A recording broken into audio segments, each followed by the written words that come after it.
कहानी की शुरुआत होती है मिस वो अपने बेटे यान के फोटो को लगा के सबके सामने अनाउंसमेंट करती माइक में कि मेरा बेटा सिंगल है, काफी हैंडसम है, चार्मिंग है, उसके तो 8 पैक है। उसकी फिगर की तारीफ करती है, कहती मेरा बेटा एक अरबपति है और एक हैंडसम सा सुपर मॉडल। मुझे अपने बेटे के लिए बस एक प्यारी सी बहू चाहिए। और वो अपने बेटे के नाम पर पैम्पलेट्स को बांट रही होती है और तभी वहाँ पर यान आ जाता है, कहता है माँ आप ये सब क्या कर रही हो। तो माँ कहती है तुम्हारी शादी की मैं बातें कर रही हूँ। तभी एक लड़की कहती है आपके बॉस इतने अच्छे तो फिर यहाँ पर शादी क्यों कर रहे हैं, पक्का कोई गड़बड़ी है ना उनमें। तो बॉडीगार्ड कहता है मैम हमारे बॉस बिल्कुल फिट एंड फाइन है। उसकी मेडिकल रिपोर्ट को दिखाता है। तभी मिस वो कहती मान दो कि मेरा बेटा बहुत ही हेल्दी, बस उसे एक छोटी सी परेशानी है। अब यह यान तो परेशान हो जाता है और लड़की के पास जाता है, कहता है हेलो। क्यों लड़की तो यान के हैंडसम फेस को देखते रह जाती है और मिस वो कहती है तभी मिस वो कहती मेरे बेटे के टच करने से सामने वाली वुमेन को एलर्जी हो सकती। अब यह यान के टच करती उस लड़की को तो एलर्जी होना स्टार्ट हो जाते हैं। वो कहती मुझे इतनी खुजली क्यों हो रही और तभी उसके हाथ पैर लाल पड़ जाते हैं। अब भी देखते सारी लड़कियां वहां से तो भाग जाती हैं। तभी मिस वो माइक में कहते कि 10 मिनट बाद तुम्हारी एलर्जी खत्म हो जाएगी, वापस आ जाओ। तभी यान कहता माँ आपने देखा ना कि मेरे नसीब में तो सिंगल रहना ही लिखा है। कि माँ तो यहाँ पर रोती कहती मुझे अपने ग्रैंडसन चाहिए, मैं अपनी फू फैमिली की पीढ़ी को खत्म होता हुआ कैसे देख सकती हूँ। और यहाँ पर वो रोती है कि यान कहते माँ बस बहुत हुआ, क्यों रो रही हो। और तभी उनके सामने तो कार आ जाती और कार से स्टार की वॉइस आती दादी मैं आपका पोता हूँ। तो मिस फू कहती इतनी क्यूट बच्चे की आवाज कहाँ से आ रही है, उसने मुझे दादी कहा।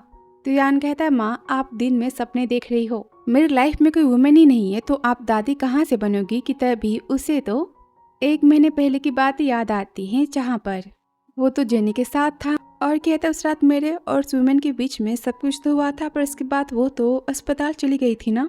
और मेरी फिजिकल कंडीशन इतनी बुरी है कि वो लड़की प्रेग्नेंट तो नहीं हो सकती, सारी बात इम्पॉसिबल है। कि तभी स्टार कहता है पापा अपने बेटे को बचाओ। तब यान कहता है मुझे किसी ने पापा कहा, मैंने सुना। और तभी स्टार तो अपनी माँ के पास जाता है। यहाँ हम जेनी को देखते हैं, कार में वो तो मिस्टर मो के साथ होती है और वो गुस्से में कहते हैं उस रात तुम्हारे साथ वो मैन कौन था। अब जेनी उदास होती है और सोचती है मेरी सर्जरी होने वाली है ना बेबी, मैं तुम्हें नहीं रख पाऊंगी। और कहती है उस मैन के बारे में जान के भी क्या फायदा। और सोचती 1 महीने पहले इस होटल में कौन था मुझे नहीं पता। और सोचती नाइट स्पेंड करने के बाद मैंने तो गोलियां खाई थी ना, फिर भी मैं तो प्रेग्नेंट हो गई, ऐसा कैसे हो सकता है। कि तब स्टार कहता है क्योंकि वो फैमिली ने मुझे मांगा था और मेरे पापा और मॉम इतने अच्छे हैं ना कि भगवान जी ने मुझे भेज ही दिया। अब हम मिस फू तो काफी खुश होती कहती भगवान जी आपने मेरे लिए इतना प्यारा तोहफा भेजा है।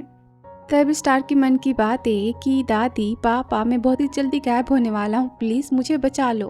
और तभी मिस्टर मोग से मुझे चिल्लाते कि मैंने तुम्हारे प्यार के लिए मना कर दिया इसलिए तुमने किसी और मैन को खोज लिया सोने के लिए। जेनी मैं तुमसे बहुत ही ज्यादा डिसअपॉइंटेड हूँ। तभी जेनी सोचती मैं 9 साल की थी जब मेरे पेरेंट्स की डेथ हो गई और मुझे तो मो फैमिली के मिस्टर टैंग ने अडॉप्ट किया। ये मेरे अंकल है पर हमारे बीच में कोई भी बायोलॉजिकल रिश्ता तो नहीं है। और बताती सीन फ्लैशबैक का, कहती है कि 1 महीने पहले तो डिनर पार्टी के टाइम मेरे अंकल काफी ड्रंक हो गए थे। वैसे मेरे अंकल ने मेरी बहुत ही ज्यादा केयर की, मुझे प्रिंसेस की तरह वो फैमिली में रखा है। अब यह टैंक कहता है कि मैं काफी ज्यादा हॉट फील कर रहा हूँ। कि जेनी कहती मैं आपके लिए पानी लेकर आती हूँ। तभी मो तो उसे रोकता है और यहाँ पर जेनी उसके काफी पास आ जाती है। वो कहता है मैं काफी हॉट फील कर रहा हूँ। कि तभी रूम में जेनी तो मेडिसिन के धुएं को देखती है और कहती यहाँ पर कुछ तो गलत हो रहा है। और वो तो मुँह से दूर हो जाती है और सोचती मुझे और अंकल को कोई यहाँ पर फंसाना चाहता है। अब रूम से बाहर वो तो भाग जाती है, कहती मुझे खुद को रोकना होगा। कि तभी वो सामने अपने यान को देखती है और कहती तुम मेल मॉडल हो ना और कस्टमर का वेट कर रहे हो, बताओ 1 नाइट की तुम्हारे कितने होंगे। तब यान कहता है तुम जानती भी हो कि मैं कौन हूँ, अगर तुम अस्पताल में भर्ती होना नहीं चाहती तो फिर तुम मुझसे दूर रहो। कि तभी जेनी उसे तो किस करती है और यहाँ पे दोनों तो नाइट स्पेंड करते हैं। वापस इन जेनी का सोचती है उसके बाद मैं तो होटल से भाग गई थी ना। कि तभी वो तो कार के सामने यान को और मिस फू को देखती है। वो कहते हमें तुमसे बात करनी है। कि जेनी सोचती है ये तो उसी रात का मैन है ना, ये मुझसे मिलने क्यों आया है। तभी मो कहता है क्या तुम्हें जानते हैं। तो जेनी बहाना करती नहीं, ये बस क्लाइंट से मेरी कंपनी के, और वहाँ से वो तो चले जाते हैं। और तभी स्टार की आवाज़ को सुनते हैं कि दादी प्लीज़ मुझे बचा लो, मम्मी अब मुझे नहीं चाहती कि मिस वू कहती मेरा पोता उस कार में मुझे जाने दो। आगे सीन मिस वू कहती जल्दी करो उस कार के पीछे चलो। और कॉल पर सेक्रेटरी बताता है वो कार तो मो फैमिली की है, मिस्टर मो टैंक की। कि तभी माँ कहती है क्या, लेकिन टैंक तो एक मैन है ना, इसका मतलब कि वो तुम्हारा। कि तभी यान कहता है माँ कैसी बातें कर रही हो, आपने मेरी बेटी की वॉइस सुनी थी ना, उसने साफ साफ कहा था कि माँ, तो मेरा और टैंक का बच्चा कैसे हो सकता है। काफी गुस्सा करती कहती तुम उस रात सोने के बाद वहाँ से क्यों भागे। यान कहता है जब मैं सुबह उठा था वहाँ से लड़की गायब हो चुकी थी। तो माँ कहते अपना मुंह तुम बंद रखो, तुम्हारी स्किल्स ना काफी खराब थी इसलिए तुमसे सेटिस्फाई नहीं हो पाई और वहाँ से भाग गई। अब बेचारा यान तो काफी एम्बैरेस फील करता है। अब यह कार में ड्राइवर कहता है बॉस हमारा कोई पीछा कर रहा है। तो मो कहता है उनसे छुप के साइड से निकल जाओ। और तभी यहाँ पर ड्राइवर कहता है बॉस वो सब यहाँ से तो कहीं दूर चले गए, पता नहीं कहाँ गए। मिस वो कहती अब हम क्या करें। कि तभी स्टार कहते हैं दादी मैं हूं ना, मैं आपको गाइड करूंगा। कि मिस वो कहती ड्राइवर से तुम हटो, कार तो मैं चलाऊंगी। और यहाँ वो तो फुल स्पीड में कार को चलाती फिर आगे सीन अस्पताल का, जहाँ डॉक्टर तो सर्जरी की बातें कर रही होती है। तो जेनी कहते अंकल ये बच्चा मेरा खुद का है और ये मेरी फैमिली में से रखना चाहती हूँ। तो हम वो तो गुस्सा करता है, कहता है जेनी तुम नहीं जानते कि इस बच्चे का बाप कौन है और किस खानदान से बिलोंग करता है, तुम्हें बच्चा कैसे रख सकती हो और सब तुम्हारे बारे में कैसे बातें बनाएंगे। अगर तुम्हें फ्यूचर में शादी नहीं करना तो कोई बात नहीं, मैं तुम्हारे लाइफ टाइम के लिए केयर कर सकता हूँ। तो जेनी कहते अंकल आपको नहीं लगता कि मैं आपकी इन सारी बातों से हर्ट हो रही हूँ, मेरी फीलिंग्स के बारे में क्या। और सोचती बच्चा मेरा है और मैं इसे जन्म दे के रहूंगी। और कहती है कि तब यहाँ पर तो नर्स आती है और जेनी को साथ में चलने के लिए कहती है। कि जेनी रूम से बाहर जाती है और सोचती मैं इसे नहीं खो सकती, ये मेरी फैमिली है ना, मुझे यहाँ से भागना होगा। और वो तो वहाँ से भागते जाती लिफ्ट के पास, जहाँ पर उसके पीछे तो मो और नर्स भी भागते वहाँ जाते और वो जेनी को तो पकड़ लेते हैं। और तभी वहाँ पर मो की माँ जाती, उन्हें पता चलता है कि जेनी तो माँ बनने वाली। अभी सुनकर वो तो बहुत ही गुस्सा होती है और जेनी को पनिश करने जाती। कि तभी जेनी तो स्टिक को पकड़ लेती है और सोचती ये सब क्या हो रहा है। कि तभी स्टार कहता है मम्मी ये मेरी पावर से जो मैंने आपको दी है। और तभी मो कहता है गुस्से में जेनी तुम्हारे पास तमीज नहीं है बड़ों से बात करने की। और तभी सूजी कहते कि 6 साल पहले हमने जेनी को विदेश भेजा था फिर भी इसके पास तमीज नहीं आई। और तभी अस्पताल में भागते हुए यान आ जाता है। तभी वो स्टार की वॉइस को सुनता है कि पापा हमें बचाओ। और यह जेनी तो मिस मो की मॉम की स्टिक को ही तोड़ देती है। ये देखकर सब बहुत ही गुस्सा होते हैं और सूजी कहती है लगता है इन 6 सालों में तुमने विदेश में ढेर सारी बातें सीखी है ना। तभी जेनी कहती सूजी यहाँ ना। अब उसके पास आती जेनी तो सूजी के लगा देती और सूजी के यहाँ पर दादी टूट जाती। वह कहते अंकल देखो इसने मेरे साथ क्या किया। अब हम तो गुस्से में जेनी को पकड़ता है। कि तभी नर्स जेनी को इंजेक्शन लगा देती जिससे जेनी तो बेहोश हो जाती है। और तभी स्टार कहता है लगता है कि मैं अपनी माँ से दूर जाने वाला हूँ। अभी अस्पताल में मिस वो भी आ जाती, कहती मेरा पोता कहाँ है। और यहाँ ऑपरेशन रूम के बाहर मो कहता है कि जेनी को पेन होना नहीं चाहिए। डॉक्टर कहते हैं डोंट वरी हमने उन्हें एनेस्थीसिया दे दिया है, वो गहरी नींद में सो चुकी है। अब डॉक्टर के जाते वहाँ पर तो यान आ जाता है। तभी मो कहता है मिस्टर यान आप यहाँ कैसे, क्या कोई यहाँ पर आपकी फैमिली का बीमार है। कि तभी मो की माँ कहती सूजी से कि ये तो फू फैमिली के बेटे। अब सूजी काफी खुश होती और बात करने का ट्राई करने जाती। कि तभी उसके मुंह में काफी तेज पेन होता है और वो तो काफी गुस्सा होती, कहती सारी गलती तो उस जेनी की है, मैं इतना मेरे मैन से बात नहीं कर पा रही हूँ। और तब स्टार कहता है पापा मैं तो गायब होने वाला हूँ, मुझे बचाओ। अब यान ऑपरेशन रूम को बंद होता हुआ देखता है और भागते हुए रूम के पास जाता है। कि मो उसे रोकता है, कहता है ये क्या कर रहे हो, मेरी भतीजी की सर्जरी हो रही है। तो यान कहता है अंकल हेलो मैं बताना भूल गया कि मैं आपकी भतीजी का पति हूँ और आपके होने वाले पोते का मैं तो बायोलॉजिकल फादर हूँ। अब ये सुनकर सब तो हैरान हो जाते हैं और यान सर्जरी रूम में जाता है, कहता है जेनी तुम ठीक तो हो ना। अब जेनी तो स्माइल देती, कहती तुम यहाँ कैसे आए, मैंने उस रात तुम्हें पैसे दिए थे ना, क्या वो कम थे। मुझे वो नाइट याद तो है, मैंने तुम्हारा काफी फायदा उठाया था। कि यान कहता है मिस जेनी तो मुझसे सेटिस्फाई तो हो ना। अभी स्टार कहता है हाँ मम्मी ने आपको तो 5 में से 5 की रेटिंग दी है। कि तभी यान कहता है तुम्हें बच्चा चाहती हो कि नहीं। कि जेनी उसे पकड़ती है और कहती है मैं तुम्हें और भी पैसे देने के लिए तैयार हूँ, मुझे तुम यहाँ से ले चलो। तब यान जेनी को अपने कोट से कवर करता है और कहता है तुम माँ बनने वाली हो, तुम्हें कोई एलर्जी हो गई तो तुम मुझे टच नहीं कर सकती। और वो उसे गोद में उठाकर बाहर लेकर आता। अब मिस्टर मो काफी गुस्सा होते यान पे और बोलते इसका मतलब तुमने उस रात को जेनी का फायदा उठाया था। तो यान कहता है मिस्टर मो, आप काफ़ी ओल्ड हो चुके हो, आप नहीं जानते वुमेन और मैन के प्यार के बारे में।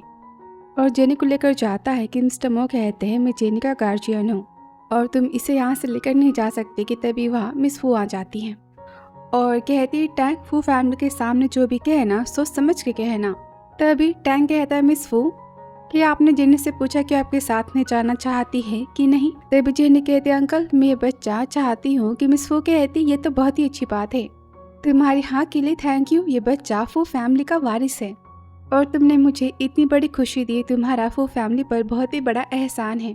और मो तो यहाँ पर जेनी को जाने से रोकता है तो जेनी कहती है मेरे 18वें बर्थडे के दिन आपने मुझे विदेश भेज दिया था और आपने कभी ना पूछा और ना सोचा कि मैंने वहाँ कैसी लाइफ को स्पेंड की। आपको पता है मैंने ब्रिज के नीचे सो के अपने दिन को निकाला है।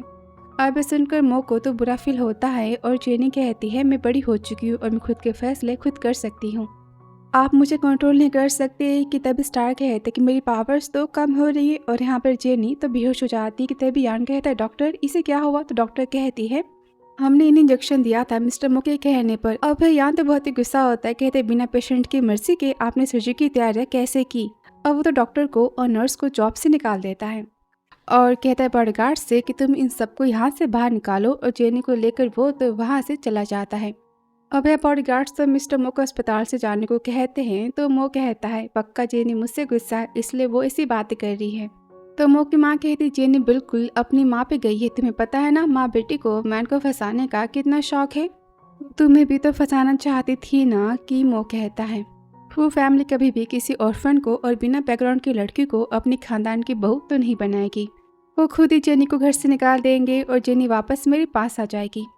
और अस्पताल में डॉक्टर तो जेनी को आराम करने के लिए कहते हैं और चले जाते हैं और यहाँ में सूप काफ़ी परेशान होती हैं जेनी को लेकर कि तभी जेनी को होश आता है और कहती थैंक यू मुझे और मेरे बच्चे को बचाने के लिए, पर मैं इस बच्चे की जिम्मेदारी अकेले उठा सकती हूँ, मिस्टर यान को रिस्पॉन्सिबिलिटी लेने की ज़रूरत तो नहीं है।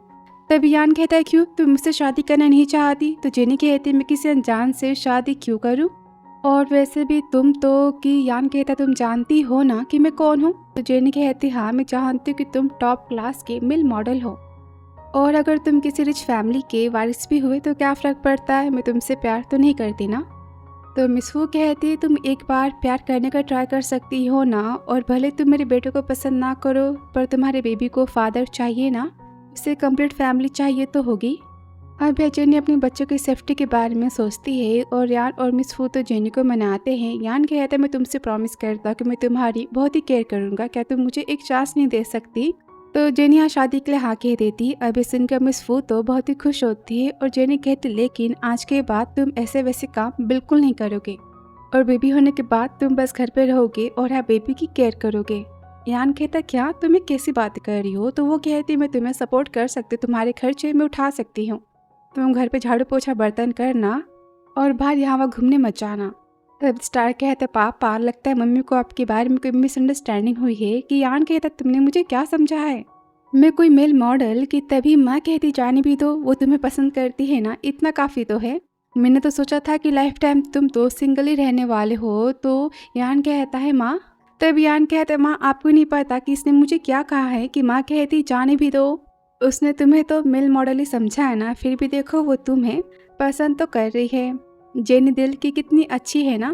और बताते डॉक्टर ने तुम्हें 2 दिन के लिए अस्पताल में रेस्ट करने को कहा है और 2 दिन बाद हम घर चलेंगे। कि जेनी मिस फू को थैंक यू कहती। अब मिस फू तो घर जाने की बात करती है और बहुत ही खुश होती, सोचती फाइनली मेरे बेटे को कोई लड़की पसंद करने लगी है, मेरी बेटी की लाइफ तो सेट हो गई। और फिर रात को जहाँ पर जेनी ऑनलाइन तो सामान को बुक कर रही होती है कि देखती उसका कार्ड तो ब्लॉक हो चुका है। कहती पक्का ये सब अंकल ने किया है। कि यान कहता है तुम्हारे पास अब पैसे तो नहीं है, तुम मुझे कैसे अपने पास रखोगी। कि जेनी कहती है मैंने विदेश में पैसे कमाए थे और मेरे पास सेविंग है, मैं तुम्हें रख सकती हूँ। और टच करने जाती है कि यान उसे रोक लेता है। तो जेनी कहती तुम ऐसा कैसे कर सकते हो, मैंने तुम्हें बाय तो किया है ना। तो वो कहता है मेरी बॉडी काफ़ी स्पेशल है, जब भी मैं किसी वुमन के पास जाता हूँ ना तो उसे मेरी टच से एलर्जी हो जाती है, इसलिए मैं चाहता हूँ कि तुम मुझसे दूर रहो। तो वो कहती एलर्जी। तो यान कहता हाँ 1 महीने पहले तुम अस्पताल में तो गई थी ना नाइट स्पेंड करने के बाद। तो वो कहती नहीं, जो कोई एलर्जी तो नहीं हुई थी। तभी स्टार यहाँ से कहता है कि आप और मम्मी एक दूसरे की डेस्टिनी हो, मम्मी को एलर्जी नहीं हो सकती आपसे। तो यान कहता है क्या तुम श्योर हो कि तुम्हें एलर्जी नहीं हुई? तो जेनी कहता है ऑफ कोर्स मैं श्योर हूँ। और यहाँ पर वो तो यान के हाथों को पकड़ने को कहती है। अब यान तो फिंगर्स को टच करता है, वो भी डरते हुए कि तभी जेनी उसके हाथों को पकड़ लेती और जेनी के ऊपर कोई रिएक्शन तो नहीं होता। ये देख कर यान तो बहुत ही खुश होता है। अब इनकी सारी बातें यहाँ पर मो तो सुन रहा होता है अपने हेडफोन से और वो तो काफ़ी गुस्सा और जेलस होता है। ईयरबड्स को वो फेंकने वाला होता है कि वापस उसे लगा लेता है। जहाँ यान कहते जेनी मैं तुम्हें सेटिस्फाई तो कर सकता हूँ, मैं तो बहुत ही खुश हूँ। कि वो कहती बस करो, क्या तुम पागल हो चुकी हो? कि स्टार कहता है पापा मम्मी को आराम की ज़रूरत तो है ना। कि यहाँ पर यान तो साथ में सोने की बात करता है। अब यह जेनी तो हाँ कह देती है कि यहाँ पर यान तो बहुत ही खुश होता है। फिर आगे आधी रात को जहाँ जेनी तो नींद में रोती है, कहते प्लीज़ मुझे यहाँ से नहीं जाना। कि यहाँ पर यान तो चकचाते कहता जेनी तुम्हें क्या हुआ? कि तभी स्टार कहता है पापा मम्मी तो काफ़ी उदास है, उनका दिल तो टूट चुका है। अगर ऐसा ही होता रहा तो 3 महीने बाद मैं तो गायब हो जाऊंगा। तो यान कहता स्टार तुम्हारी मम्मी कौन सा सपना देख रही है? तो वो कहता है मैं आपको मम्मी का सपना दिखाता हूँ। फिर सीन फ्लैशबैक कहाँ जहाँ पर पार्टी में तो सुजी कहती है जेनी से कि तुम्हारा आज बर्थडे है ना, कांग्रेचुलेशन, मैंने तुम्हारे लिए बहुत ही अच्छा तोहफा अरेंज किया, तुम्हें बहुत ही पसंद आएगा। कि तभी पार्टी में गुस्से में तो मिंग आ जाती है और चिल्लाती तुम्हारी हिम्मत कैसे हुई, फोटोज को फेंकती है। जहाँ पर कार में तो मो के साथ में जेनी होती है और फोटोज को देखकर सब कहते इस फोटो में तो मिस्टर मो जेनी के साथ है ना। तो अभी जेनी कहती ऐसे वैसे कोई बात नहीं, इस फोटो का एंगल गलत तरीके से लिया गया है, मेरे और अंकल के बीच में कुछ नहीं है। सुनते यहाँ पर मिंग तो जेनी को लगा देती, कहती सच में तुम कितनी बेशर्म हो, मैंने तुम पे तरस खा के अडॉप्ट किया, अपने घर में लाया और तुम बेशर्मी की तरह उसे फंसाना चाहती हो। तुम चाहती कि मैं मो से अपने एंगेजमेंट को तोड़ दूं। वो कहती मैंने कोई चिट्ठी तुम्हें नहीं लिखी थी, ये सारी बातें झूठी है। मिंग कहती अच्छा ये वॉइस रिकॉर्डिंग भी क्या झूठी है? और यहाँ पर सुनाती है जहाँ जेनी की वॉइस होती है, कोई कहती है कि मैं तो अंकल मो से बहुत ही प्यार करती हूँ और मैं उनसे शादी करना चाहती हूँ, मैं नहीं चाहती कि उसकी और सुजी की सगाई हो। अब ये सारी उल्टी सीधी बातें सुनकर सब कहते सच में ये जेनी की इतनी बेशरम पर्सन है ना। कि सुजी फिर से जेनी की लगा देती। अब वो तो चुपचाप सब कुछ देख रहा होता है और बात आगे सतह बढ़ने पर वो तो सुजी के पास आता है, उसे रोकता है। अब ये पार्टी में सब तो जेनी के बारे में उल्टी सीधी बातें करते। वापस इतनी सारी बातें जानने के बाद तो यान को काफ़ी बुरा फील होता है और स्टार बताता है उसके बाद तो मॉम को विदेश भेज दिया गया। मॉम को सबने फंसाया। कि यान बहुत ही गुस्सा होते, कहता है इतना कुछ होने के बाद बस मो ने तमाशा देखा, उसने कुछ किया नहीं। और वो तो विदेश की 6 साल की बातों के बारे में पूछता है। तो स्टार उसे सपना दिखाता है जहाँ पर ठंड के मौसम में जेनी तो ब्रिज के पास बैठी होती है। अब इस ठंड को यान भी फील कर पाता है और स्टार बताता है कि मम्मी का सामान तो चोरी हो गया था और सारे पैसे भी। और ये सब करने के लिए तो मिस्टर मो की मॉम ने कहा था, वो माँ को सबक सिखाना चाहती थी। और सीन फ्लैशबैक का जहाँ पर गुंडे तो जेनी के पीछे पड़े होते हैं कि जेनी वहाँ से तो भाग जाती है। और आपस से सारी बातें जानने के बाद तो यान को बहुत ही बुरा फील होता है जेनी के लिए। उसे पकड़ता है और कहता है जेनी तुम सेफ हो और मेरे पास हो। कितने भी जेनी तो जग जाती, कहती क्या हुआ? कि वो कहता है मैं तुम्हें बहुत ही हैप्पी फैमिली देना चाहता हूँ। ढेर सारी वो तो प्यार भरी बातें करता है। तभी जेनी कहती सच में तुम ना काफी अच्छे पर्सन दिखाई देते हो। तो यान कहता है मैं उतना भी गुड पर्सन तो नहीं हूँ। और वो जेनी के पास जाता है, कहता जिसने भी तुम्हें परेशान किया है ना उसे प्राइस तो पे करनी होगी।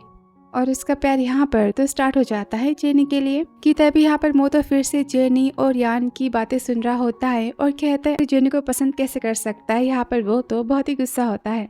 फिर आगे से मॉर्निंग का जहाँ पर जेनी तो यान को ब्राइड प्राइज के तौर पे अपना कार्ड देती है, कहती इसमें 10 लाख रुपए हैं और मुझे पता है कि तुम तो टॉप क्लास के मेल मॉडल हो, तुम कुछ टाइम में भी इससे ज़्यादा पैसे बना सकते हो, पर तुम जानते हो ना कि इस सब करने से तुम्हारी हेल्थ बहुत ही जल्दी खराब हो सकती है। अब यान तो स्माइल देता है, कार्ड को लेता है, कहता है मिस जेनी तो काफ़ी समझदार है।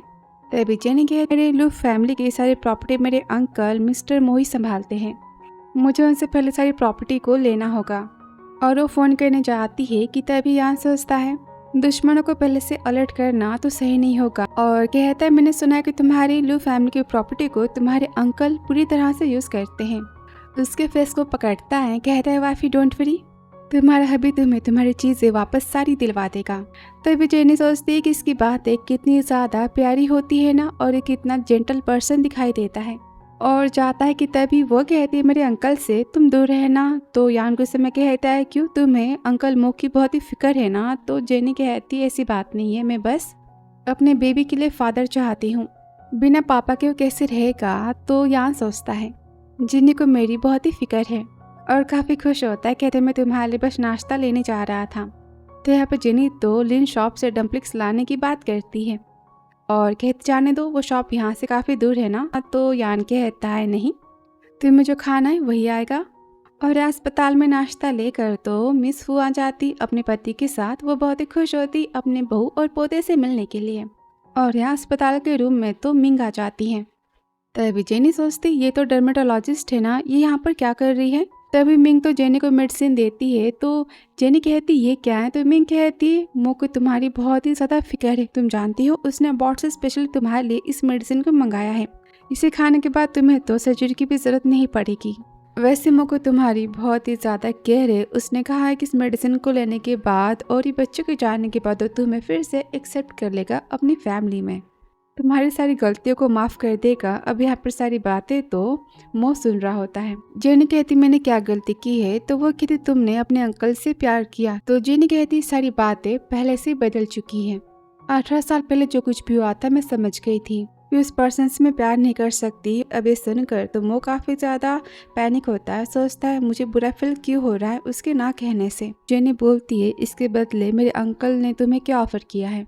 तो मिंग याद करती है जहाँ मो फोन पे कहता है इस बच्चे के जाने के बाद मैं तुमसे शादी करूंगा। जेनी का गार्जियन हूँ और मैंने उसे अपना नाम दिया है। मैं उसे अपने कंट्रोल से बाहर जाने तो नहीं दे सकता। वापस से मिंग का, जिस पर जेनी तो पानी फेंक देती है और भागती की तभी नर्स तो आके जेनी को पकड़ लेते हैं। और तभी अस्पताल में मिस फू तो आ जाती है और स्टार कहते हैं दादी मम्मी तो परेशानी में। अभी आवाज़ सुनते ही मिस फू वहाँ से तो भागते हुए जाती और यहाँ से जेनी का जो गुस्से में चिल्लाती है कि मो मैं तुम्हें हेट करती हूँ। अब ऐसा सुनकर मो कहता जेनी मैं जो भी कर रहा हूँ तुम्हारे भले के लिए कर रहा हूँ। मैं तुम्हारे लिए तो उस वुमेन से शादी कर रहा हूँ जिससे मैं प्यार ही नहीं करता। अब यान मेडिसिन खिलाने जाती कि जेनी उसे बैठ कर लेती। अभी देखकर यान तो बहुत ही गुस्सा होती और हाथ उठाने जाती है कि तभी वहाँ पर यान उसके हाथों को पकड़ लेता है। वो कहते मास्टर फू आप यहाँ कैसे। तो यान गुस्से में कहता हिम्मत कैसी मेरी वाइफ को टच करने की। तभी जेनी कहती यान मिंग के हाथों को छोड़ दो। कि यान कहते नहीं मैं कुछ टाइम के लिए इसे पकड़ना चाहता हूँ। अब यान के पकड़ने से यहाँ पर मिंग को तो एलर्जी हो जाती है। और तभी जेनी बताती कि तुम्हारी सारी बातें पूरी दुनिया लाइव स्ट्रीम पे देख रही थी। तो मिंग कहती है छुप के लाइव स्ट्रीम करने का कौन सा फायदा, इसे कौन नहीं देखने वाला है। तो जेनी कहती इसे पूरे 1 मिलियन लोगों ने देखा है। अब ये सुनकर तो मिंग काफी हैरान हो जाती है कि तभी स्टार कहता है सारा कमाल तो मेरा है, मैंने अपने लकी पावर्स का यूज किया अपनी मम्मी के लिए। और तभी वहाँ तक मिस फू आ जाती है, कहती हिम्मत कैसी मेरी बहू को टच करने की। तभी जेनी कहती मिंग से तुम्हारी सारी हरकतों को दुनिया ने देखा है, अब से तुम डॉक्टर तो नहीं रही। कि तभी मिस फू कहती है तुम्हें यहाँ पर मो नहीं भेजा था ना। कि वो कहती नहीं ऐसी कोई बात नहीं है। कि तभी यान कहता है मैं जानता हूँ कि मो सारी हमारी बातें सुन रहा है। तभी यान तो जेनी के फोन को मांगता है और कहता है मिस्टर मो मैं जानता हूँ कि आप हमारी सारी बातों को सुन रहे हो। अब जेनी को पता चलता है कि मिस्टर मो ने तो उसके फोन में को छुपा दिया था। और यान तो चिढ़ाता है मो को और कहता है मेरी और जेनी की प्यार भरी बातें सुनकर तुम्हारा दिल तो भर चुका होगा ना कि जेनी कितनी हैप्पी मेरे साथ में। अब ज़्यादा परेशान होने की ज़रूरत तो नहीं है आपको, जेनी मेरे साथ में बहुत ही हैप्पी। और नेक्स्ट टाइम तुमने ऐसा कोई भी घटिया काम किया जेनी को परेशान करने का तो मुझसे बुरा कोई नहीं होगा। और या फ़ोन को वो तो फोड़ दे। तभी जेनी कहती ये क्या किया। कि तभी यान उसे तो नया फ़ोन देता है। वो कहती बेचो तुमने इतने पैसे क्यों खर्च किए। तो यान कहता है क्या फ़र्क पड़ता है, मेरी वाइफ के लिए मैं इतना तो कर सकता हूँ ना। जेनी कहती तुम और तुम्हारी चीज़ी बात है। कि यहाँ पर यान उसे तो डम्पलिंग्स देता है, कहता तुम इसे एंजॉय करो, बाकी की सारी बातें मैं संभाल लूंगा। कि यहाँ पर मिंग तो माफ़ी मांगती यान से। कहती डम्पलिंग्स तो मिस्टर लिन की शॉप की है ना। तो यान कहता है हाँ। वो कहती पर वहाँ पर काफ़ी लंबी लाइन लगी होती है। तो यान कहता है मैंने सारे कस्टमर को तो 1000 रुपये दिए थे और लाइन से सब तो हट गए। तो वो कहती सच में तुम पागल हो, इतने पैसे क्यों खर्च किए। तो यान कहता है ऑफकोर्स अपनी वाइफ के प्यार को पाने के लिए। अभी सुनते जेनी पास्ट की बात याद करती है जहाँ पर वो तो डम्पलिंग्स को खाती है और कहती पर ये तो मिस्टर लिन की शॉप की नहीं है, मुझे नहीं पसंद। तो वो कहता उस दुकान में काफ़ी भीड़ होती तो नैनी वहाँ लाने नहीं गई थी। कि तभी नैनी कहती है जो भी खाने को मिलता है उसे खाना चाहिए, इतना नखरे दिखाने का क्या फ़ायदा। अच्छे घर की लड़कियां जिद नहीं करती। और वापस इन जेनी का सोचती अंकल मो के घर मुझे कभी अपने पसंद का खाना खाने को भी नहीं मिलता था और न ही कभी किसी ने मेरी फीलिंग्स की केयर की। लेकिन यान मेरे बारे में कितना सोचता है ना, वो कहता है क्या टेस्टी है कि वो कहती है नेक्स्ट टाइम फालतू के पैसे तुम खर्च मत करना। तो यान स्माइल देता है, कहता है ठीक है जैसा तुम कहो। कि तभी वहाँ पर मिंग के पापा आ जाते हैं और वो यहाँ पर तो यान से और फू फैमिली से माफ़ी मांगते हैं। और ये देखकर तो मिंग काफ़ी गुस्सा होती है और यहाँ पर जेनी की इंसल्ट करती कि बच्चा पता नहीं किसका होगा। कि सुनते मिस फू तो मिंग के लगा देती है और मिंग तो और भी गुस्सा होती है और कहती है कि ये पहले मो को नहीं फंसा पाई, इसलिए इसने फू फैमिली के ऑनर मिस्टर यान को फंसा लिया। पर 1 महीने पहले की बात है, क्या तुम्हें याद है? क्या तुम कंफर्म हो कि तुम 1 महीने पहले यान के साथ में सोई थी? तभी जेनी कहती इसका मतलब 1 महीने पहले तुमने मुझे और अंकल मो को होटल में लो मेडिसिन दी थी। तो मिंग कहती हाँ, तुमने एक्सेप्ट कर लिया ना कि ये बच्चा मो का है। तभी जेनी कहती मैं तो उस रूम से भाग गई थी जिसके बाद में तो यान से मिली थी और सब तुमने और सुजी ने मिलके किया था ना। तभी स्टार कहता है पापा सारा सबूत तो मिंग आंटी के फोन में उन्होंने तो सुजी आंटी से बात की थी और सारा प्लान बनाया था। हिस्ट्री उन्होंने डिलीट कर दी पर मैं सारी बातें वापस तो ला सकता हूँ। अब यहाँ पर यान तो मिंग से फ़ोन मांगता है। मिंग कहती है हाँ देख लो इसमें तो कुछ नहीं है। पर तभी स्टार तो हिस्ट्री को वापस ला देता है और यहाँ प्रूफ से साबित हो जाता है उसकी चैटिंग से और बातों से कि मिंग नहीं जानबूझ के तो जेनी को मो के साथ में फंसाना चाहा था। अब यहाँ पर मिंग काफ़ी डर जाती, फ़ोन को मांगती है कि यान देने से मना करता है और कहता है अगर मैंने सारे प्रूफ को मो को भेज दिया तो तुम्हारे साथ क्या होगा तुम जानती हो। और मिंग तो माफ़ी मांगती कहती मुझे मेरा फ़ोन वापस कर दो, मैं आज के बाद कभी भी जेनी को परेशान तो नहीं करूँगी।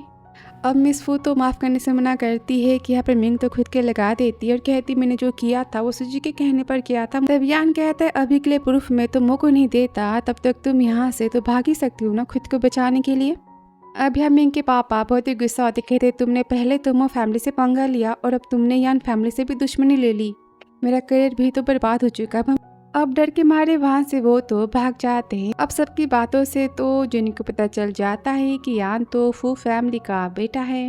और तभी यान कहते वाइफी आज से तुम्हारे साथ तो फू फैमिली और तुम्हें कोई भी परेशान नहीं कर सकता। तो वो कहती क्या फू फैमिली मो फैमिली से स्ट्रॉन्ग है? तो यान कहते हाँ तुम नहीं जानती क्या बिजनेस की बात है? तो वो कहती नहीं, अंकल मो ने हमेशा मुझे सारी बिजनेस की बातों से दूर रखा है। कि तभी यान कहता है हमारी फैमिली तुम्हें मो फैमिली से भी ज्यादा प्यार देगी और मैं तुम्हें तो प्रिंसेस की तरह रखने वाला हूँ। फिर आगे सीन अस्पताल के बाहर का जहाँ पर मो से मिंग कहती है कि सब जानते हैं कि जेनी तुम्हें कितना पसंद करती है, तुमसे प्यार करती है, लेकिन फू फैमिली इसके बारे में नहीं जानती। सच्चाई पता चलने के बाद कि मो सोचता है सच्चाई पता चलने के बाद तो फू फैमिली जेनी को निकाल ही देगी फैमिली से और वो मेरे पास आ जाएगी। कि तभी अपने सामने से जेनी को जाता हुआ देखता है। सोचता है जेनी इतने प्यार से यान को कैसे पकड़ सकती है। और वहाँ से मिंग जाता है कि तभी मो तो मिंग से शादी करने की बात करता है। मिंग कहती है शादी की इतनी भी क्या जल्दी है? तभी मो कहता तुम समझी नहीं, तुम्हें सारी तैयारियां करनी है और तुम वेडिंग के कार्ड को लेकर फू फैमिली जाओगी, हमारी शादी के बारे में तुम बताओगी। तो मिंग सोचती मैं समझ गई, ये हमारी शादी की यूज करके जेनी को वापस पाना चाहता है। पूछती तुम्हारी जेनी को लेकर कैसी फीलिंग से? तो मो कहता है मैंने जेनी के पापा से प्रॉमिस किया था कि मैं हमेशा जेनी की केयर करूंगा और बस मैं हूँ जो कि जेनी को बेस्ट फ्यूचर दे सकता है। और यह कार में जहाँ पर जेनी कहती है तुम इतने अरबपति हो तो फिर तुमने मेरे छोटे से कार्ड के पैसे क्यों लिए, मुझे मेरे पैसे वापस क्यों नहीं करते? और वो तो उसे ढेर सारे कार्ड्स देता है। कहता है बताओ कौन सा पसंद है? वो कहती इसमें कोई भी मेरा तो नहीं है। यान कहते वाइफी जो मेरा है वो तुम्हारा तो है ना? उसके हाथों में कार्ड को देता है। तो जेनी कहती पर हमारी शादी अब तक नहीं हुई ना, वैसे देखो तुम पापा बनने वाले हो, तुम्हें वो सब काम करना तो बंद करना होगा। तो यान कहता है मैं ऐसे वैसे काम नहीं करता, तुम्हें गलतफहमी हुई है। तो जेनी कहता अच्छा तो फिर तुमने अस्पताल में मिंग के हाथों को क्यों पकड़ा था? कि वो कहता है क्या मेरी वाइफ ही जेलस है, मैंने तो बस उसे एलर्जी देने के लिए उसके हाथों को पकड़ा था। तो जेनी कहती तुम आगे से ऐसा कभी नहीं करोगे।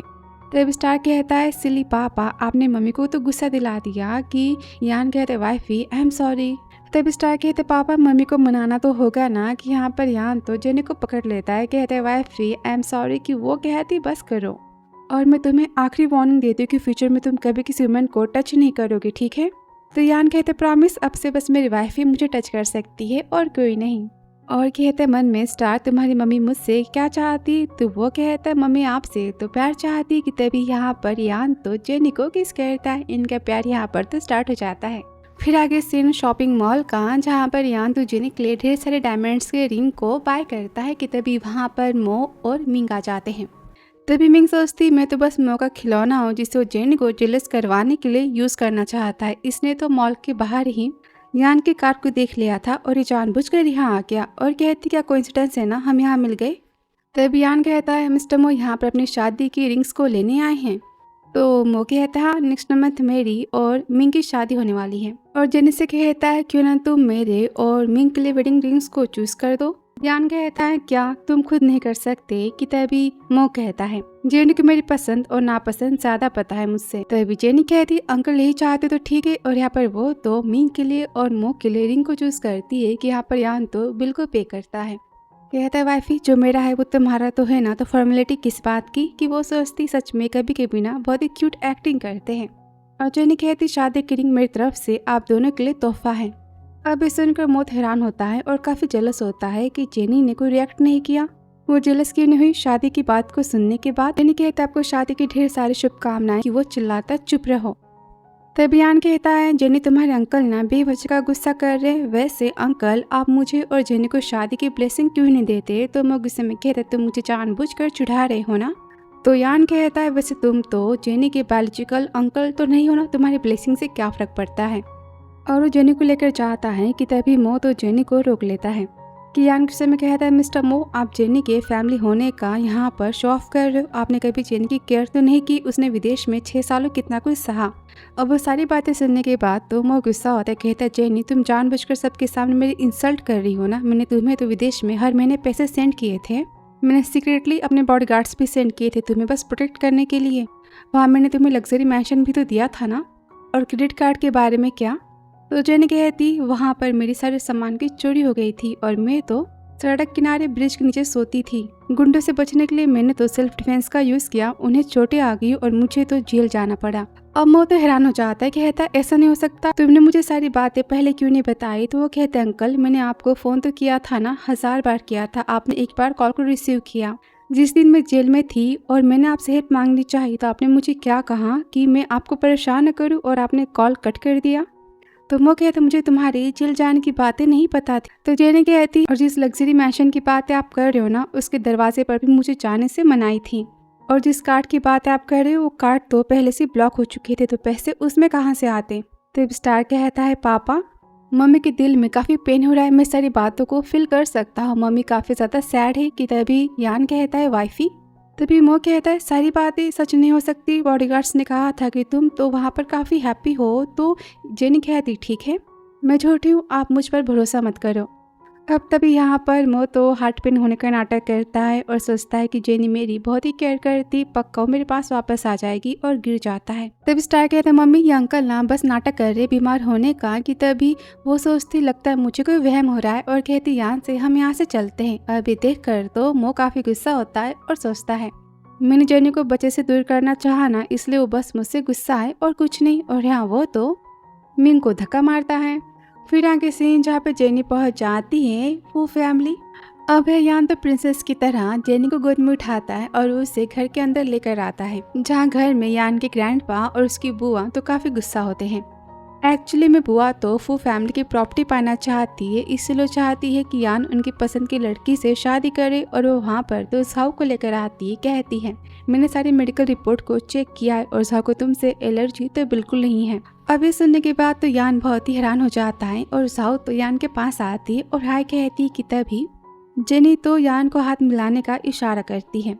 अब है यान तो झाऊ के हाथों को टच करता है पर उसे वहाँ कोई एलर्जी तो नहीं होती। अब यह झाऊ तो बहुत ही खुश होती है, कहती मिस्टर यान मैं आपके साथ में काम करना चाहती हूँ। तो यान कहता है ठीक है, वैसे मेरी वाइफ को नौकर की जरूरत तो है ना, मेरी वाइफ के खाने पीने का रहने का सारा इंतजाम देखोगी। और कहते वाइफी मैं नहीं चाहता कि कोई मैन तुम्हारे आगे पीछे भी घूमे, मैं ना बहुत ही जेलस पर्सन हूँ, तो क्या तुम नौकर बनने के लिए तैयार हो। कि झाऊ कहती ऐसा कैसे हो सकता है, मैं झाऊ फैमिली की बेटी हूँ और तुम चाहते हो कि मैं इसके नौकर बनूं। तो यान कहता हाँ बुआ, तुम्हें यहाँ पर इसलिए लेकर आई है ना। कि तभी मिस्टर फू कहते मेरी बहन सच में कितना सोचती कि मिस त्यान कहती बिल्कुल नहीं, मैं तो इसे यान की वाइफ बनाना चाहती हूँ। तभी झाओ कहती वैसे मैं तो जेनी के बच्चे को अपनाने के लिए तैयार हूँ, मुझे वैसे भी माँ बन के अपनी फिक्र को खराब तो नहीं करना। अब यहाँ पर जेनी बहुत ही गुस्सा होती, कहती मेरा बच्चा मुझसे कोई छीन नहीं सकता। तभी बुआ गुस्से में चिल्लाती कि तुम इस जमाने में अपने बच्चे का यूज करके अमीर फैमिली की बहू बनने के सपने देख रही हो। अब ग्रैंडपा भी यहाँ पर यान के और जेनी की शादी के खिलाफ होते हैं और वो जेनी को ऑर्फन और गरीब घर की लड़की बताते हैं, बातें सुनाते हैं। तो मिस्टर फो कहते बहुत जाने भी दो, ये बूढ़े हो चुके, इनकी बातों का बुरा मत मानना। तो ग्रैंडपा कहते हैं तुमने क्या कहा? तो यान गुस्से में कहता है पापा ने कहा कि आप बूढ़े हो चुके हो और आपके पास दिमाग खत्म हो चुका है। एवं सुनकर ग्रैंडपा यहाँ पर बहुत ही गुस्सा होते हुए कहते हैं बस झाओ ही यान की वाइफ बन सकती है। कि तभी स्टार कहते पापा मेरी कुंडली के हिसाब से बस मम्मी ही आपकी डेस्टिनी है, पूरी दुनिया में बस यही वुमेन आपको टच कर सकती है, तो एक्स्ट्रा वुमेन कहाँ से आ सकती है? ये आपके रिलेटिव तो नहीं ना? अब यान तो हैरान हो जाता है, कहता है क्या ऐसा कैसे हो सकता है? कि जेनी कहती क्या हुआ, तुम ऐसा बिहेव क्यों कर रहे हो? कि तभी स्टार कहता है पापा पक्का आपके और मिस झाओ के बीच में कोई ना कोई फैमिली का रिश्ता तो है। अभी मन की बातें सुनने के बाद तो मिस फू काफी गुस्सा होती हैं और मिस्टर फू कहते हैं ऐसा हो ही नहीं सकता। वाइफी तुम जानती हो ना कि तुम्हें यान को जन्म देते समय कितना पेन हुआ था और मैंने उसके बाद डिसाइड किया कि मेरा कोई बच्चा नहीं होगा और मैंने सर्जरी करवा ली। तो यहाँ पर यान तो सारी बातें पता करने के बारे में सोचता है और कहता है ठीक है झाओ घर में रह सकती है, और वो तो यान को गोद में उठाता है और रूम में लेकर चला जाता है। फिर आगे सीन रूम का जहाँ पर जेनी कहती है यान क्या तुम मुझे एक चांस दे सकते हो तुम्हारे दिल को जीतने का? एक्चुअली विदेश में मैंने ना फाइनेंस की पढ़ाई तो की थी सीक्रेटली, मानती कि मुझे अब तक डिग्री नहीं मिली है, पर मैंने तो ढेर सारी बातें सीखी और मैं अपने पेरेंट्स के बचे बिजनेस को तो संभाल सकती हूँ, तुम्हारे काबिल बन सकती हूँ। तो यान कहता है वाइफ ये सब करने की तुम्हें क्या जरूरत है? क्या तुम्हारा कोई ड्रीम नहीं है कुछ करने का? तो जेनी कहती बचपन से मैंने वही पढ़ाई की है जो अंकल मो चाहते थे, मैंने डांसिंग और आर्ट को कंप्लीट कर लिया, बाद में मैंने फाइनेंस की पढ़ाई भी की। तभी यान कहता है क्या तुम अपनी फैमिली के बिजनेस को वापस पाना नहीं चाहती? तो जेनी कहती अंकल मो ने कहा था कि मुझे प्रोफेशनल बातों में ध्यान नहीं देना चाहिए। तभी यान कहता है मो जानता था कि तुम कितनी काबिल पर्सन हो और तुम उससे भी आगे बिजनेस में जा सकती हो, इसलिए बस तुम्हारा फायदा उठाना चाहता था। तो जेनी कहती पर मैं अब नहीं चाहती कि कोई मेरा फायदा उठाए, चाहे वो तुम भी क्यों ना हो। मेरी आज़ादी और मेरा फैसला, और मैं तुमसे मौका चाहती हूँ पर मैं अपनी बेबी को तुम्हें नहीं दूंगी, ठीक है? इसके फैसले तो मैं लूंगी। कि तभी हाँ यान तो स्माइल देता है और फाइल्स को लेकर आता है। अब जेनी तो फाइल्स को पढ़ती है, कहती क्या तुम पागल हो चुके हो? तुमने अपनी पूरी प्रॉपर्टी मेरे नाम कर दी पर हमारी शादी अब तक तो हुई भी नहीं है ना, तुमने ऐसा क्यों किया? तो यान कहता तुमने कहा था ना कि तुम मुझे सपोर्ट करना चाहती हो, तो देखो अब मेरे पास पैसे भी तो नहीं बचे हैं ना, तो फिर क्या तुम मुझे सपोर्ट करना चाहोगी? तो जेनी कहती पर मैं ही क्यों? तो यान बोलता है इसकी ढेर सारी वजह तो है, पहली कि मैं तुमसे प्यार करता हूँ, मुझे तुम पर बहुत ही भरोसा है और तुम मेरी होने वाले बच्चे की मम्मी भी हो ना। ऑफ कोर्स मैं तुम्हें इंडिपेंडेंट बनाना चाहता हूँ और मैं तुम्हें कॉन्फिडेंस देना चाहता हूँ। तो जेनी कहती तुम ये सब इसलिए कर रहे हो ना क्योंकि तुम्हें मुझसे एलर्जी तो नहीं होती, लेकिन अब दूसरी वुमेन भी तो आ चुकी है ना झाओ, तुम उससे भी तो टच कर सकते हो, उससे भी तो एलर्जी नहीं होती, तो फिर मेरी क्या ज़रूरत है? मैं तुम्हारे स्पेशल तो अब नहीं रही ना। तो यान कहते लगता है कि तुम्हें मेरे प्यार पर भरोसा है नहीं, तो फिर तुम्हें तो इस डॉक्यूमेंट्स पर पहले साइन कर देने चाहिए ताकि फ्यूचर में तुम्हारे और बेबी के पास पूरी तरह से पावर हो मुझे पर बात करने की। अगर मैंने तुम्हें चिट किया तो उस अपनी बातों से वो तो मना लेता है और यहाँ पर जेनी डॉक्यूमेंट्स पर साइन करती है और कहती यान याद रखना अगर तुमने मुझे परेशान किया ना तो मैं तुम्हें घर से निकाल दूंगी। तो यान कहता ऑफ कोर्स वाइफी, और यहाँ पर वो तो उसे किस करता है। इनका प्यार तो स्टार्ट हो जाता है। अब तभी रूम में तो झाओ जाती है, दोनों को देखती कि उसके हाथ से कप तो गिर जाता है। कि यान गुस्सा करता है कि वो कहती मैं तो बस सूप लेकर आई थी, और कप उठाने जाती कि तभी इसके हाथों में तो चोट लग जाती है। कि तभी यान तो इसके पास जाता है और वो तो रुमाल से जोर से उसकी उंगली को पिंच करता है। उसे डीएनए के लिए तो सैंपल चाहिए होता है और वहाँ से झाओ तो चली जाती है। कि तभी जेनी कहती है तुम इस झाओ के ब्लड सैंपल्स कलेक्ट क्यों कर रहे हो? तो यान कहता है जेनी तुम सच में काफ़ी स्मार्ट हो। और यहाँ से मौका जो कि जेनी के दूर जाने से काफ़ी ज़्यादा उदास होता है, उसे पता चलता है कि वो जेनी से कितना ज़्यादा प्यार करता था। वो तो रोता है, कहता है मैंने जो भी किया बस तुम्हें बचाने के लिए किया। और याद करता है जहाँ पार्टी की बात है वो अपनी और जेनी की फ़ोटो को देखता है और लोग उसके बारे में कितने गॉसिप कर रहे थे, सारी बातों को सोचता है और कहता है अगर किसी को पता चलता है कि मैं तुमसे प्यार करता हूँ तो सब हमारा कितना मजाक उड़ाते, इसलिए मैंने तुम्हें विदेश भेज दिया पढ़ाई करने के लिए। फिर रूम के बाहर तो सूजी आ जाती है और वो कहते मैंने सोचा था कि तुमसे दूर जाने के बाद मेरा प्यार तुम्हारे लिए ख़त्म हो जाएगा, पर ऐसा तो नहीं हो पाया। जेनी, मैं तुमसे प्यार करता हूँ और तुम्हारी शादी बस मुझसे होगी। सूजी कहती क्या अंकल पागल हो चुके कि तभी रूम से बाहर तो मो आता है। वो कहती अंकल आपकी तबीयत ठीक नहीं थी ना, मैं आपके यहाँ चेक करने आई थी। कि तभी मो कहता है विदेश में जो कुछ हुआ था जेनी के साथ वो सारी बातें तुम्हें पता है ना। वो कहती है मुझे तो कुछ नहीं पता। और मो तो गुस्से में उसे पकड़ता है और कहता है तुम जानती हो ना कि मुझसे झूठ बोलने का अंजाम क्या होगा। सूजी कहते अंकल मेरे पास उतनी पावर्स तो नहीं है ना कि मैं वो सब करूँ। कि मो कहता हाँ तुम उतनी पावरफुल तो नहीं हो। तो फिर विदेश में जेनी को किसने हर्ट किया था, उस पर्सन को मुझे तो खोजना होगा। तो सूजी कहते अंकल आपने कहा कि आप जेनी से शादी करना चाहते हो, सारी बातें तो झूठ है ना। कि मो कहता है मैं उससे शादी करूँगा। तो सूजी यहाँ पर गुस्सा करती कहती ऐसे कैसे, आपकी शादी तो मिंग के साथ में होने वाली थी ना। और आपकी माँ के बारे में क्या, उनकी हेल्थ के बारे में क्या, और लोग कितनी बातें बनाएंगे। कि मो कहता है चुप हो जाओ, अगर तुमने एक भी बात जाकर मेरी माँ को बताई तो फिर तुम जानती हो ना कि मैं तुम्हारे साथ में क्या कर सकता हूँ, इसलिए अपना मुँह तुम बंद रखना।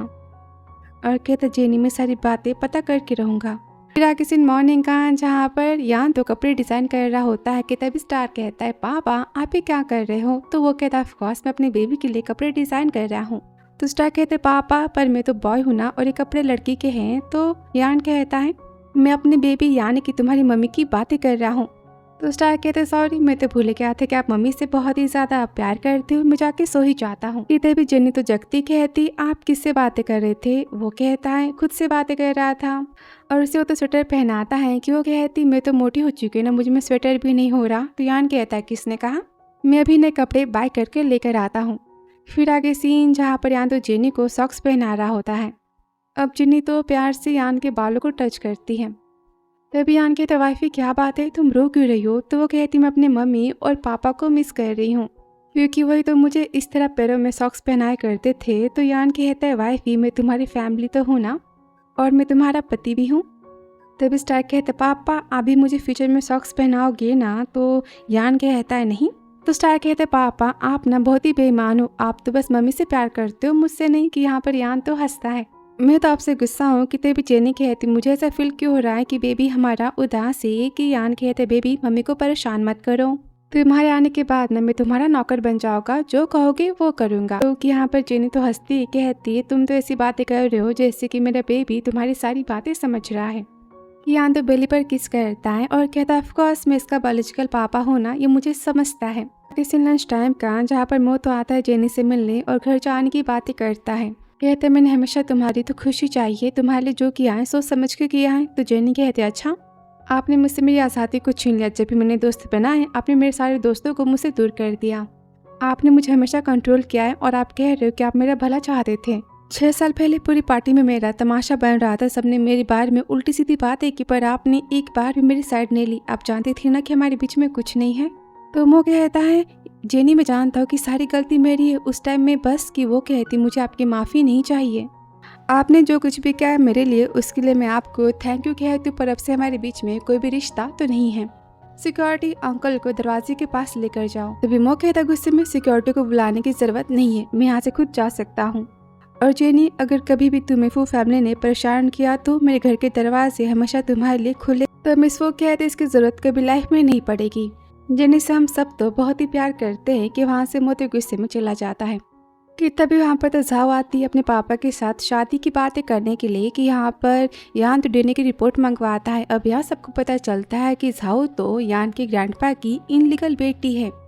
अब इनका फैमिली तमाशा यहाँ पर स्टार्ट हो जाता है और यान की बुआ तो अपने पापा पर बहुत ही गुस्सा होती कि उसने तो उसकी माँ को धोखा दिया है।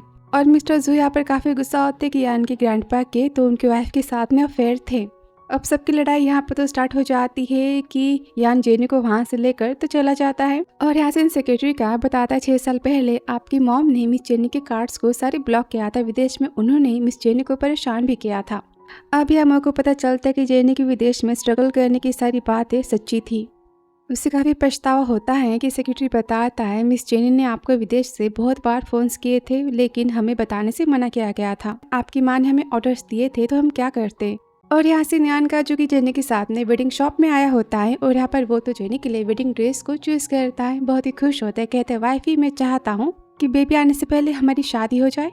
उससे वो तो केयरिंग वाली किस देता है। अब यहाँ पर जेनी बहुत ही खुश होती है कि तभी स्टार कहता है पापा यहाँ पर तमाशा तो होने वाला है कि तभी वह मोतो सूजी को लेकर चला आता है और अपनी माँ को।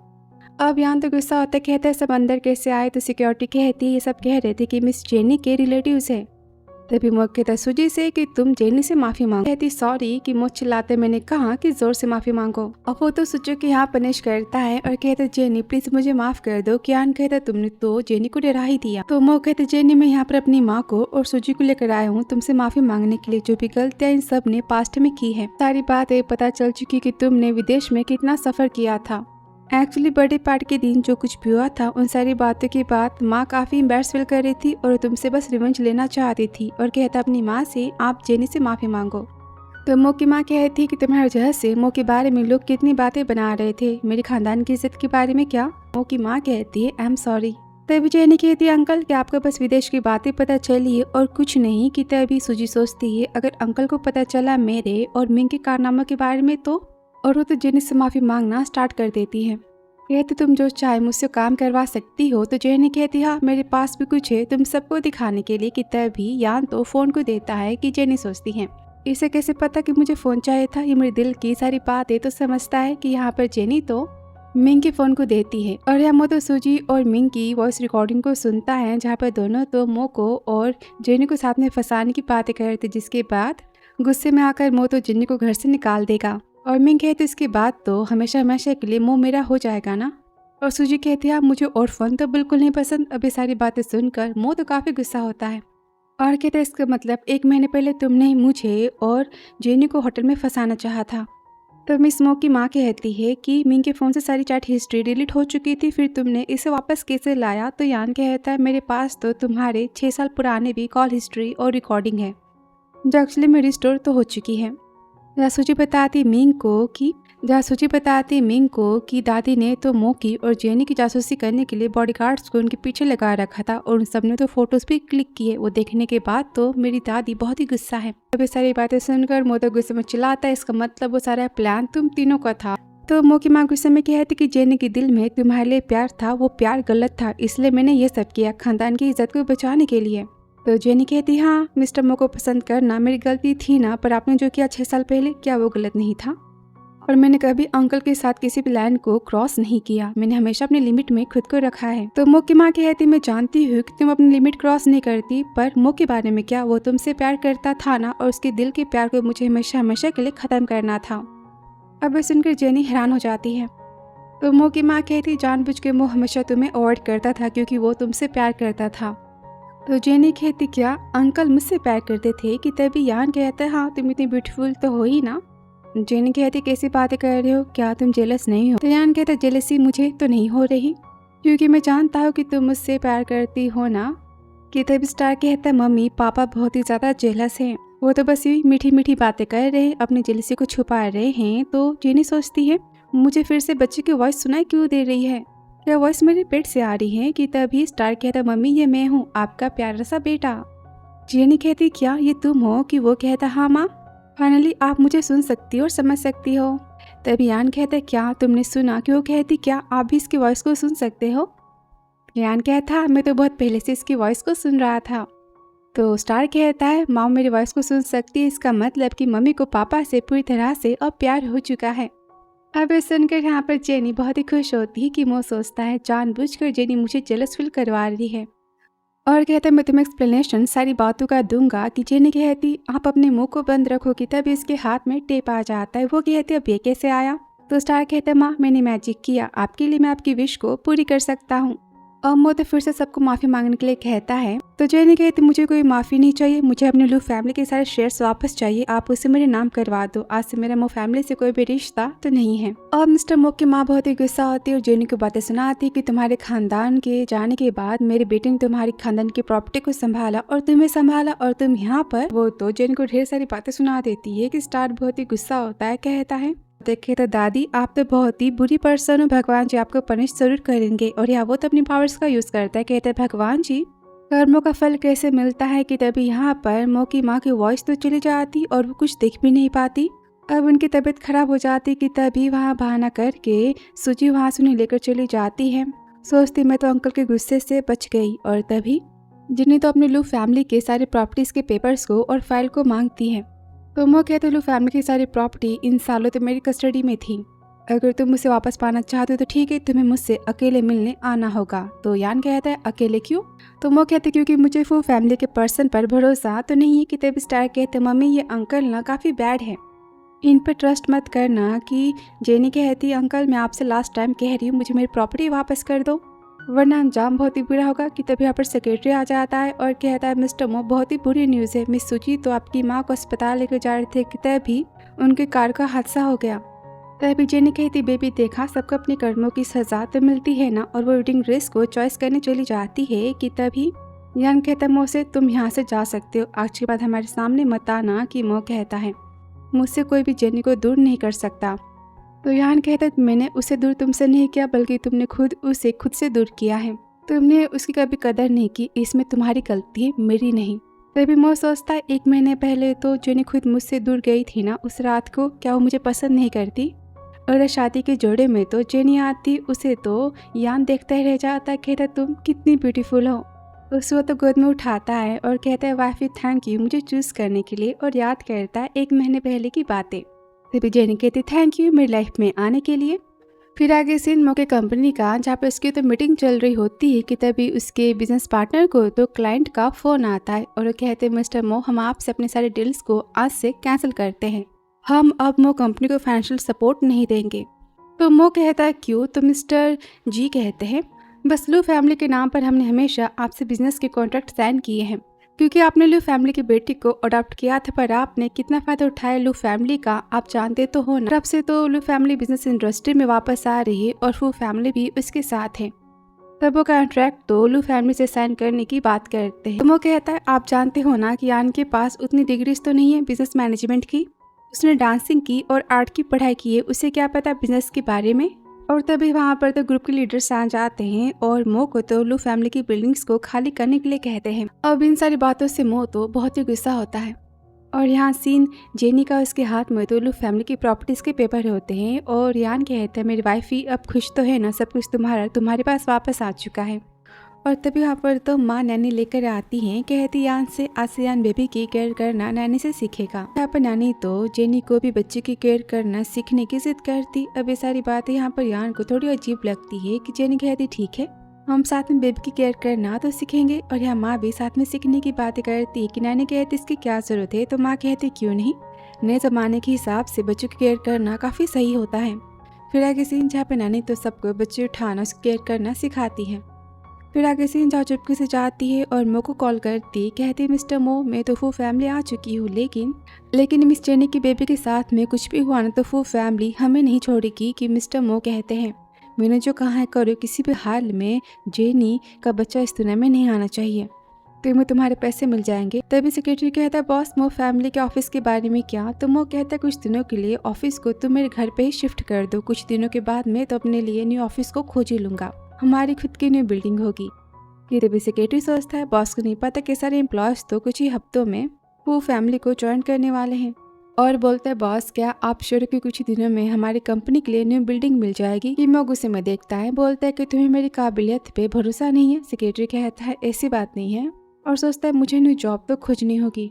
और तभी वो तो मिंग को फोन करता तो सेक्रेटरी बताता है मैंने सुना है कि मिस मिंग तो फैमिली के साथ में विदेश जा चुकी है। कि मो यहाँ पर गुस्सा होता है, कहता है मैं सब जानता हूँ, उसने मेरी माँ का और सूजी का यूज़ किया जेनी को सबक सिखाने के लिए और मेरे पनिशमेंट के डर से वो विदेश भी भाग चुकी है, पर कोई बात नहीं मेरी शादी नेक्स्ट महीने होगी। तो सेक्रेटरी कहता है नेक्स्ट महीने तो मिस जेनी की शादी भी तो है ना? मो कहता तुम वेडिंग हॉल वाले को 5 मिलियन एक्स्ट्रा दो और मेरी शादी की सजावट तो वो फैमिली की सजावट से भी ज़्यादा हाई होनी चाहिए, सब कुछ परफेक्ट होना चाहिए।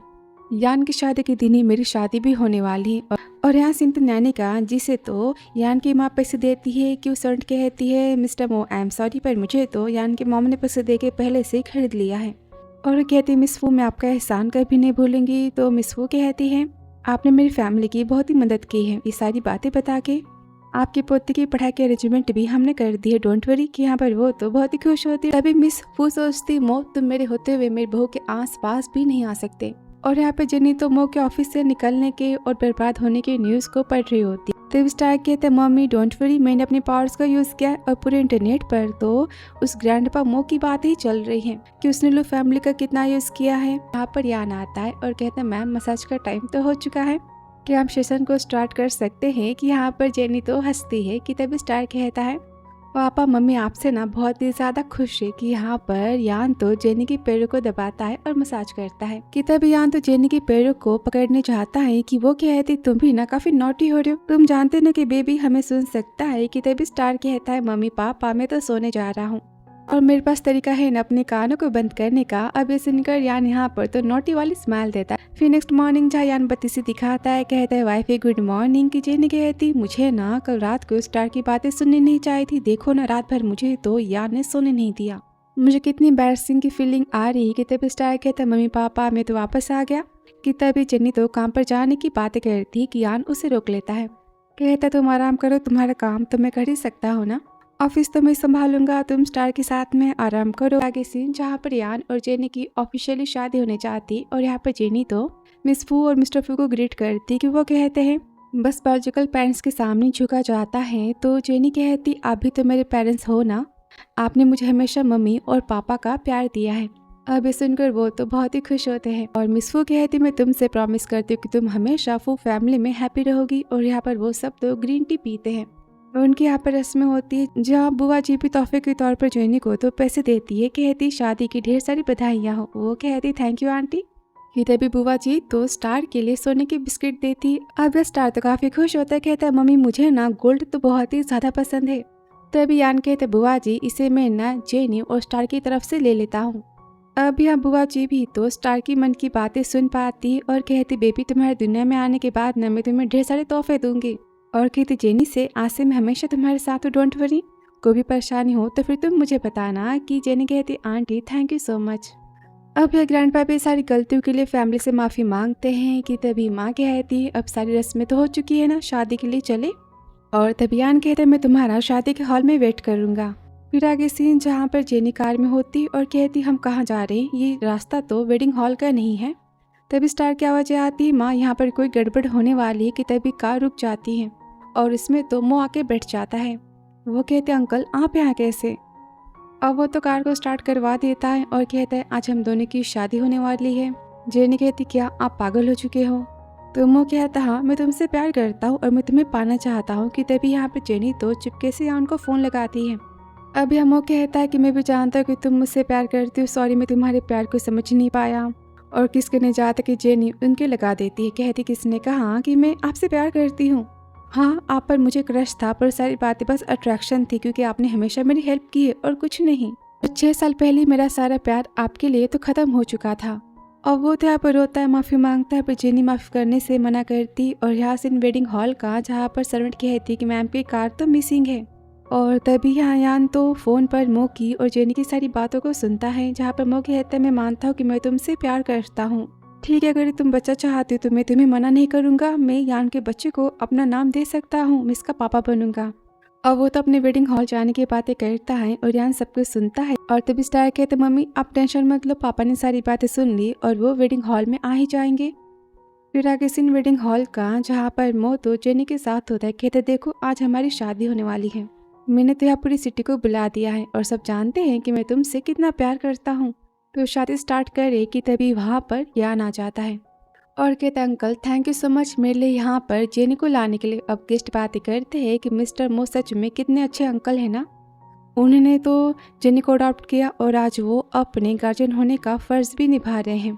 तो मो सोचता है यहाँ पर आज मेरी शादी थी ना कि जेनी और यान की। कि तभी यान कहता है, उससे लड़ाई करने के बाद तो तुम हारने वाले हो और ये तुम जानते हो, और साथ में सबके सामने तुम्हारी इज्जत आज खत्म भी हो जाएगी, तो फिर तुम ही सोचो तुम क्या चाहते हो। कि वो कहता है, तुमने सारे गेस्ट को पैसे दिए ना, अपने साइड से किया। तो यान कहता, नहीं वो सब चाहते कि मेरी और जेनी की शादी हो, वैसे तुम तो जेनी के अंकल हो ना, जैसे तुमने सबको कहा था पहले। या ना ही कोई तुम्हारे प्यार पर भरोसा करेगा और ना ही कोई तुम्हारी शादी को देखना चाहता है। अब यहाँ मो तो काफी ज्यादा हॉट हो जाता है और वो जेनी को जाने देता है। अब जेनी तो यान के पास आ जाती है अब मो तो रोता है, कहते जेनी प्लीज़ तुम मुझसे दूर मत जाओ। कि जेनी कहती है, तभी जेनी कहते हैं अंकल प्लीज़ आप अपने आप को मत खोना, अपने आप के बारे में सोचना और खुद को बर्बाद मत करना। मैंने आपका बुरा होने के बारे में नहीं सोचा और मैं यही चाहती हूँ कि आप भी मेरी खुशियों के बारे में सोचो।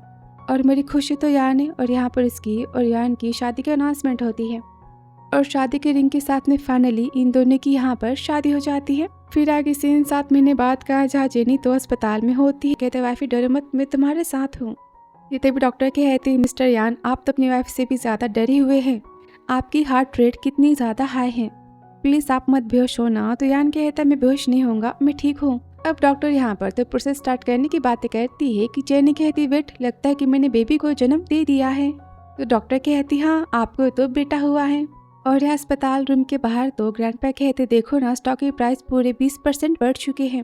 तो मिस्टर फू कहते मेरी बहू अंदर है और आपको स्टॉक ही बढ़ी है। तभी नर्स तो स्टार को लेकर आती है। अब उसे देखकर सब यहाँ पर बहुत ही खुश होते हैं। मिस फू कहती मेरी बहू कैसी? डॉक्टर कहती है वो भी बिल्कुल ठीक है, लेकिन आपके बेटे तो बेहोश हो गई, वो भी आपकी बहू के साथ वाले बेड पर ही लेटे और हम उन्हें इंजेक्शन दे रहे हैं। तभी माँ कहती मैं जा रही हूँ जेनी से मिलने के लिए। और सब तो स्टार को देखते हैं। फिर कुछ टाइम बाद जहाँ पर सब तो स्टार के साथ में प्ले कर रहे होते हैं कि तभी जेनी कहती माँ स्टार के गले में लॉकेट किसने दिया? तो माँ कहती बताओ क्या तुमने दिया है? यान कहते नहीं कि तभी स्टार कहता है सेफ्टी लॉकेट मुझे तो मेरे ग्रेट अंकल ने दिया है, अंकल मो ने। जेनी कहती क्या अंकल मो यहाँ आए थे?